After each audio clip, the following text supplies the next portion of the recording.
আজকে আমরা দুই বান্ধবী মিলে চলে যাচ্ছিলাম নতুন এক কিছু কাজের জন্য, বলতে গেলে কিছু কেনাকাটার আছে। তো বাসের মধ্যে এটা দেখে আমার খুবই ভালো লাগলো, মনে হচ্ছে যেন বাচ্চা নিয়ে যাচ্ছে কোলে করে।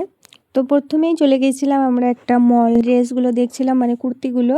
তো আমার বান্ধবীর এটা পছন্দ হয়েছে, তো এটা নেবে বলছিল। বললাম ঠিক আছে, হ্যাঁ ভালো লাগছে, কালারটাও খুব সুন্দর। তো তারপর আমরা চলে গিয়েছিলাম জুয়েলারি দেখতে। তো এই কানের দুটো আমার এত ভালো লেগেছে, তাই আমরা দুই বান্ধবী মিলে নিয়ে নিলাম। কারণ আমি হলুদটা নিয়েছি, এরকম কালারের আমার একটা আছে। তারপর একটা নেল পলিশও নিয়ে নিলাম। তারপর আমার বান্ধবী মুলতানি মিট্টি নিয়ে নিল, একটা চোকার নিল, আর এটা আমরা নিলাম যে ফোনের চার্জারে লাগাবো। তারপর চলে এসেছি রেস্টুরেন্ট, আর দেখো এত বৃষ্টি পড়ছে। তো আমরা রেস্টুরেন্টে খাবার অর্ডার দিলাম, তো এখন অপেক্ষা করছি কখন খাবার আসবে। তো অপেক্ষার অবসান ঘটিয়ে আমাদের খাবার চলে এলো। আর আমি এডিট করার সময় ভাবছি আমি কেন ক্রিস্পি চিকেন দুটো ফেলে এসেছিলাম। তো তারপর খাওয়া শেষে আমরা হেঁটে হেঁটে যাচ্ছিলাম এনাদের সঙ্গে। তো আমার বান্ধবী নাকি বলছে এদের মধ্যে আর আমাদের মধ্যে কোনো পার্থক্যই নেই।